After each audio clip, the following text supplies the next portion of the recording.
finished a really good book and immediately thought, I've got to talk to somebody about this. One way to do that is starting a book club. Book clubs are great for a lot of different reasons. One is because of the community it brings. Another great reason is that it allows you to read books that you might not normally read. And it's also just fun, because who doesn't love getting together with their friends and talking about what interests them?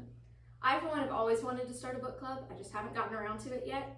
But all throughout my life, I have researched the ins and outs of how to start one. So to start and maintain a successful book club, you have to have three things. You have to decide the focus, you have to invite the right people, and choose the right books. So the first step is deciding the focus of the club. You can do this by choosing the genre of books that you might read. This could include mysteries, nonfictions, you could focus on classics, or you might decide which theme you want your book club to go with, such as reading in order to learn something new, or reading just for fun, or reading to hold accountability with yourself and with others to actually read the books, so you have other people to encourage you along the way.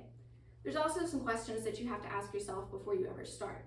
One is, how often are you going to meet? Once a month? Twice a month? Are you going to meet in person or online? And if you meet in person, where are you going to meet? You also need to set the expectations for the members of your club, such as, are you going to have to read a book in between the meetings, or is it a read at your own pace and discuss as you go kind of deal? So now that we've looked at the first step, we will look at step 2, inviting the right people. This is an important step because it will shape the direction that your club will go. You can invite people from all different parts of your life, or you might decide that you want to invite people from specific parts of your life, such as just from work or just from church. Another great way to invite people is to put it on social media. That way you can open it up to anybody that's interested and you can meet a ton of new people. But you really have to start with an idea of what kind of a group you want. If you want it to be a smaller, more intimate group, or if you want it to be a larger, more interactive group. And that will kind of help you decide who you want to invite. So now we will turn to the third and final step in the book club creation process, choosing the right book. This might seem simple or somewhat obvious, but it can be one of the most difficult steps because there's lots of people with lots of opinions. So you can always start with having a set list of books before you ever begin that your group can then choose from and choose which of those books they want to read. You can also have each member write down books they want to read and choose them randomly out of a bowl. Or you might choose popular books that you know are good for discussions.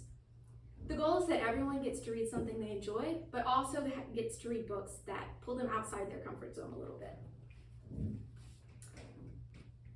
So in conclusion, I hope through this speech you learned the fundamentals of starting a book club, which is deciding the focus, inviting the right people, and choosing the right books. Some final tips is just to make it fun. Have snacks, because who doesn't love snacks? Have themed activities, games, or discussions that go along with whatever book you're reading to make it more welcoming and fun. And then just share your favorite quotes or your favorite parts of the book.